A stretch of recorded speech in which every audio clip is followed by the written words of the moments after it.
Page 2. Bu Wastuti. Kota Surakarta atau lebih dikenal dengan Kota Solo selalu jadi tempat idaman untuk dijadikan tempat tinggal. Lingkungan yang sejuk dan kawasan tempat tinggal yang ramah membuat Kota Surakarta jadi tempat tinggal idaman di masa tua. Bu Wastuti, seorang janda yang tinggal sendirian di Kota Surakarta, selalu menahan kerinduan yang teramat besar kepada kedua anaknya, kepada suaminya, dan kepada seluruh kehidupannya di masa lalu. Bagi orang tua, kehadiran anak adalah segalanya, namun sayangnya kenyataan hidup membuatnya harus jauh dari kedua anaknya. Jadi keinginan semua orang tua ditemani oleh anak di masa tua pun dengan anak. Sudah jadi keinginan bahwa kewajiban untuk merawat orang tuanya. Jadi alangkah indahnya jika semua hal di dunia berjalan sesuai keinginan. Namun sialnya hal yang sudah kita rencanakan matang-matang justru rusak karena berbagai kepentingan. Bu Wastuti yang tinggal sendirian di masa tuanya harus menahan segala rindu yang mencekam. Desa Purwoasri yang tengah menjadi saksi betapa sering air matanya jatuh karena rindu. Jauh di kota lain Nimas tinggal, membawa segala rasa rindu yang sama besarnya. Sekali lagi, karena urusan dunia, keduanya harus sama-sama menahan rindu. Apalagi yang diinginkan orang tua di masa tua selain kehadiran anaknya. Kecamatan Jebres, tempat paling utara dari kota Surakarta. Tempatnya begitu asri sehingga cocok jadi tempat tinggal ideal. Di pagi hari, kabut akan menutupi ujung perbukitan yang malu-malu menampakkan diri. Namun di sore hari, perbukitan akan nampak angkuh memunculkan dirinya dikawal oleh sinar temaram matahari tenggelam. Banyak muda-mudi yang berbondong-bondong duduk bersama di pinggir sungai sembari mengagumi keangkuhan sang bukit. Dan saat sinar oranye menyilaukan itu mulai berpamitan, mereka akan mengangkat ponselnya tinggi-tinggi dan berpose di depan kamera. Begitulah orang-orang menyebutnya penikmat senja. Setelah azan maghrib akan berkumandang, tak sama seperti perbukitan itu, azan maghrib selalu terdengar agung tanpa keangkuhan, menggetarkan hati siapapun yang mendengarnya. Kini giliran para tetua desa yang berbondong-bondong datang ke musola, berjalan dengan perlahan tanpa peduli kendaraan besar yang makin sore makin menggila.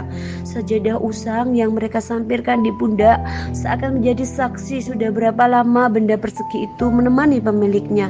Sebagai kawan mencari bekal untuk menghadap sang kuasa. Allahu Akbar, Allahu Akbar. Allah Maha Besar. Perbukitan yang mereka nikmati keindahannya itu hanya sebagian kecil kekuasaan Allah. Perbukitan yang sangat besar itu berkali-kali lipat lebih besar dari manusia yang menatapnya dengan kagum sampai-sampai mengabaikan panggilan darinya. Lalu bagaimana bisa manusia berbuat kurang ajar dan sombong di dunia ini, padahal manusia tak lebih besar dari sebuah bukit? Pulang dok, le, dengar azan atau tidak Cak Bagus? Jangankan kumandang azan dari musola di ujung sana, suara seorang lelaki tua yang melewati para pemuda-mudi itu sama sekali tak digubris, seolah ada kapas yang menyumbat kedua telinga. Mereka yang lebih muda memilih mengabaikan rasa hormatnya, sedangkan yang lebih tua lagi-lagi berusaha memakluminya. Maklum anak muda, begitu batinnya. Di sebuah rumah tradisional khas Surakarta, seorang wanita tua tengah duduk sendirian di teras rumah. Rumahnya tampak sangat kokoh, berbanding terbalik dengan sosok si wanita yang mulai meremah karena usia. Sebagian rambut putihnya mencuat dari gelungan, sedikit acak-acakan namun tak mengurangi keanggunannya. Jarik panjang yang ia lilitkan sebagai bawahan nampak sedikit kusut dan membentuk garis-garis abstrak. Bibirnya akan otomatis tersenyum saat beberapa orang lewat di depan rumahnya, menyapa mereka dengan senyuman. Sore Bu Wastuti. Selamat sore Nduk, Nduk Ayu mau kemana? Wastuti dalam bahasa Jawa berarti penyembah. Seperti orang tua, Bu Wastuti berhasil memberi nama yang begitu indah dan penuh makna yang tersirat di dalamnya. Hingga saat ini Bu Wastuti menjadi seorang hamba yang taat menyembah penciptanya. Ke Bengawan Bu, jemput Tole, sebentar lagi gelap tapi belum pulang. Loh ya sudah cepet Dok, surup-surup Tole harus sudah di rumah. Surup adalah waktu di mana matahari mulai tenggelam sebagai peralihan dari sore hari ke malam hari. Menurut masyarakat Jawa, tidak baik jika di waktu surup anak-anak masih berkeliaran di luar rumah, apalagi di sungai.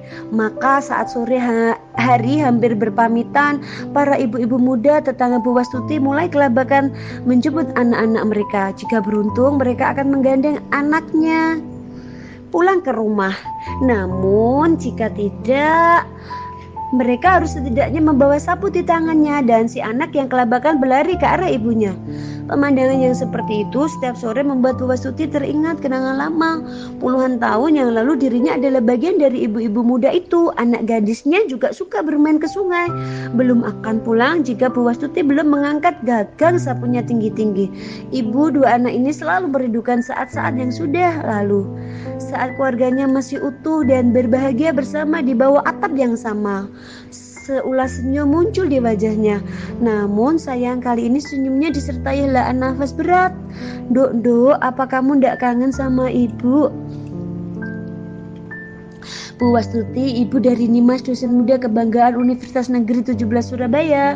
Pekerjaan Nimas yang mengharuskan ia tinggal di Surabaya membuat waktu temunya dengan sang ibu berkurang. Bukannya tak mau, sungguh Nimas pun juga sangat merindukan ibunya. Berbagai upaya sudah Nimas lakukan agar ia bisa pindah dan tinggal dengan sang ibu di masa tuanya. Namun seolah takdir tak pernah bermurah padanya. Ada saja halangan-halangan yang Nimas harus lewati untuk mewujudkan keinginannya. Dok, Nimas, kamu mau jemput ibu? Janji kali ini ibu tidak bawa sapu seperti dulu. Pandangan Bu Wastuti ke arah perbukitan yang mulai nampak angkuh di depan rumahnya itu memburam karena matanya perlahan basah oleh air mata. Ibu kangen Cahayu. Ibu lebih suka kamu main ke kali Solo daripada kalinya Surabaya. Sebenarnya sang ibu paham betul bagaimana putri bungsunya itu menjalani harinya di Surabaya. Tidak jauh berbeda dengan dirinya. Setiap hari Nimas juga sesak karena rasa rindu yang menumpuk. Belum lagi perasaan khawatir juga selalu menghantui. Memasuki usia 60 tahun, Bu Wastuti justru harus tinggal sendirian. Oleh karena itu, Bu Wastuti tak pernah menampakkan kesunyian hari-harinya di depan Nimas. Namun mereka adalah ibu dan anak. Sekuat apapun menyembunyikan sesuatu, mata mereka akan selalu jujur. Saat kedua pasang mata itu bertatap secara langsung, maka tanpa kata keduanya memahami betapa besar kerinduannya yang sama-sama mereka simpan. Ibu ngobrol sama siapa? Suara seorang laki-laki yang tiba-tiba muncul dan duduk di badukan rumah Bu Wastuti mengejutkannya. Walah Bowo, kamu buat kaget saja. Saya mirsani panjenengan dari tadi Bu, kelihatan asik ngobrol. Kok jebul ngobrolnya sendirian? Kan saya khawatir ibu sudah tidak waras. Maksudnya mboten lah Bu, tapi hampir. Bowo ketua RW Desa Purwoasri yang mengayomi warganya. Begitu kata Bowo saat dirinya pamer ke Bu Wastuti. Begitu namanya keluar sebagai orang yang terpilih menjadi ketua RW di desa itu. Pribadinya yang mengayomi dan sedikit jenaka membuat orang-orang nyaman dan memilihnya. Koneksi Bowo itu kuat, kenalannya di mana-mana. Bukan hanya di Purwoasri, satu kecamatan Jebres juga Bowo kenal, katanya sebagai modal nanti kalau dirinya mau nyalek. Mikirin anak wedok lagi Bu.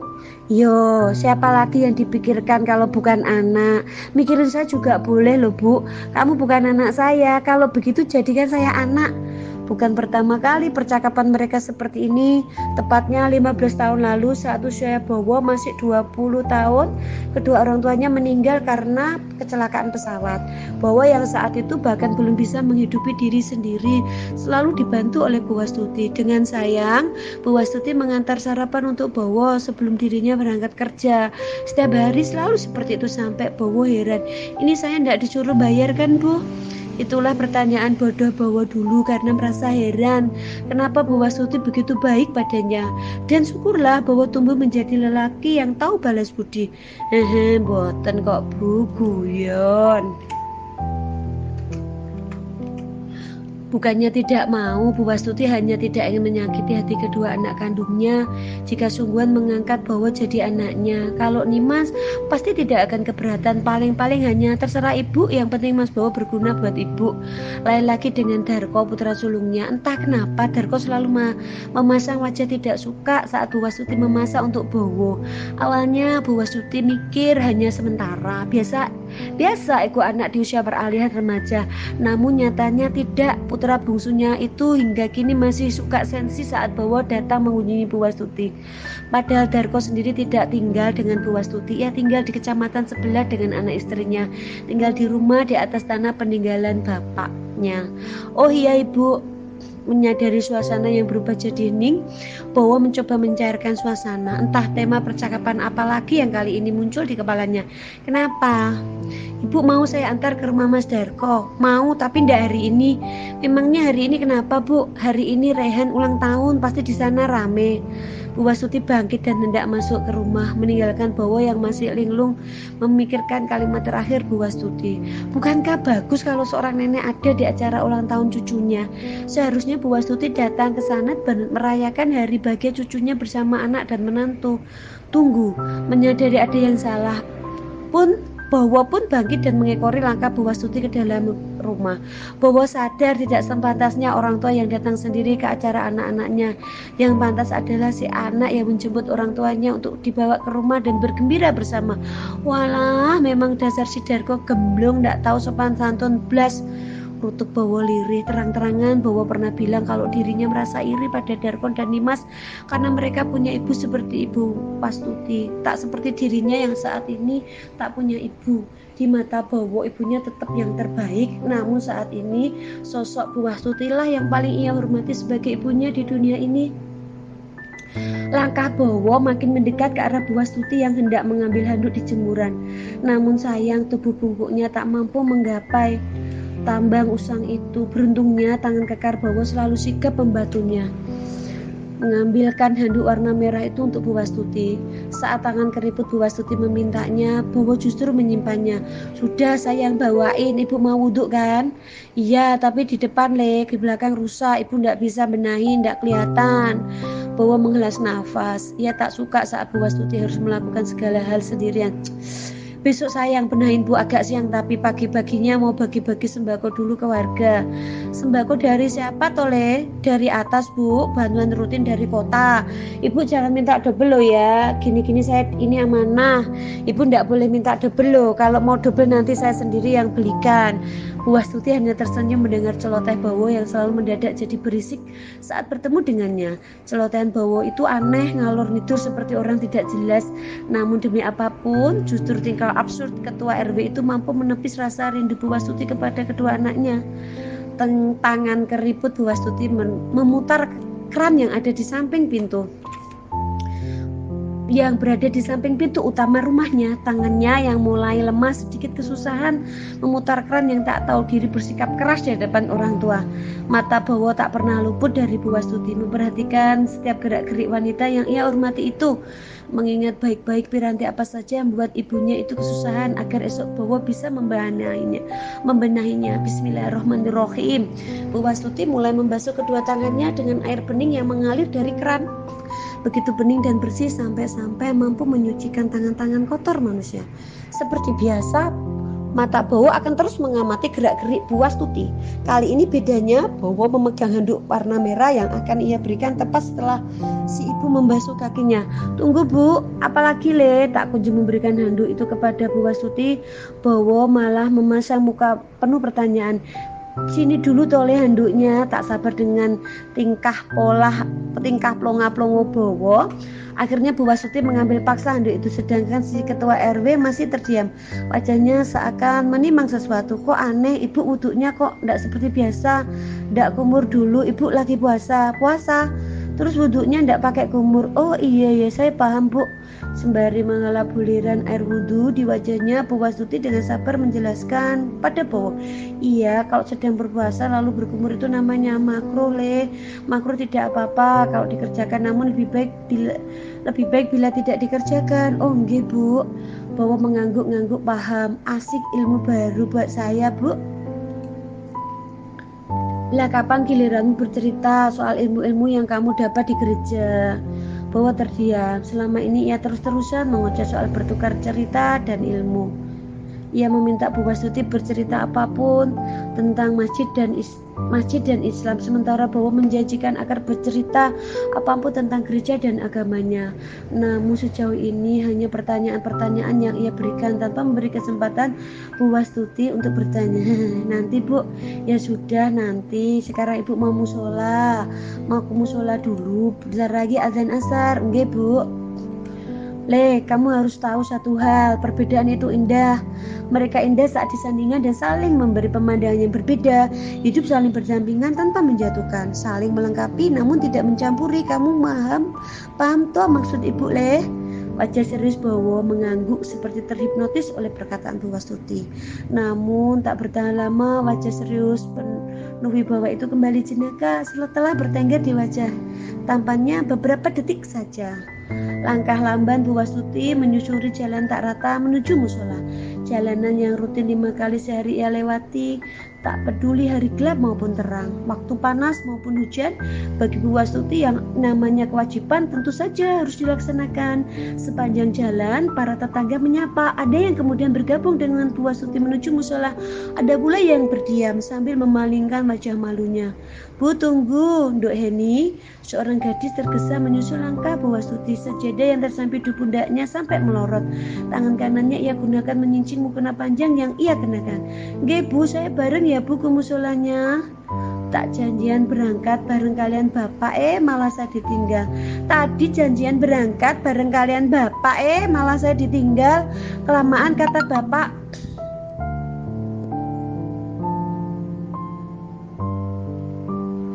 Padahal saya masih wudhu. Allahu Akbar, Allahu Akbar. Suara azan yang lebih merdu kembali terdengar. Terdengar sangat fasih karena terbiasa. Suaranya tegas dan lembut secara bersamaan. Tanpa sadar membuai para jamaah yang berbondong-bondong datang. Muazin yang harus datang lebih awal, Nduk. Nggih Bu, besok asar saya bakal lebih cepat siap-siapnya biar bisa berangkat bareng muazin kondang kebanggaan desa Purwoasri. Bu Wastuti tersenyum mendengar penuturan gadis di sampingnya. Anak muazin itu pasti sangat bangga kepada ayahnya. Bu Wastuti jadi flashback. Ingatannya tiba-tiba memanggil sebuah kenangan lama. Kenangan di mana Nimas selalu membanggakan bapaknya. Nimas kecil selalu senang saat tangan mungilnya digandeng sang bapak sembari berjalan. Apalagi saat bapaknya mengangkat Nimas di pundak, rasanya seperti naik pesawat. Begitu kata Nimas dulu. Namun hal bahagia di keluarga Bu Wastuti tak bertahan lama. Belum genap usia Nimas memasuki remaja, sang bapak meninggalkannya. Meninggalkan 2 orang putri dan Bu Wastuti sendirian di sini. 2 orang putra-putri dan Bu Wastuti sendirian di dunia ini, meninggalkan segalanya yang ada di dunia ini selamanya, dan meninggalkan duka yang teramat dalam bagi keluarga kecilnya. Allahu Akbar, Allahu Akbar, La ilaha illallah. Loh Bu, sudah rampung azannya. Sibuk dengan kenangannya, tak sadar kaki Bu Wastuti makin melambat. Bahkan sang muazin sudah purna tugasnya mengumandangkan azan sore ini. Langkah lambannya otomatis menjadi langkah cepat. Ayo Nduk, sini, saya saja yang bawakan sajadah Ibu. Heni mengambil sajadah yang hampir merosot dari lengan Bu Wastuti, mengambilnya agar tidak mengganggu jalan wanita itu menuju musola. Kemudian keduanya tergesa menuju musola yang sudah nampak di pelupuk mata, berlomba-lomba mengumpulkan bekal untuk kehidupan yang sesungguhnya.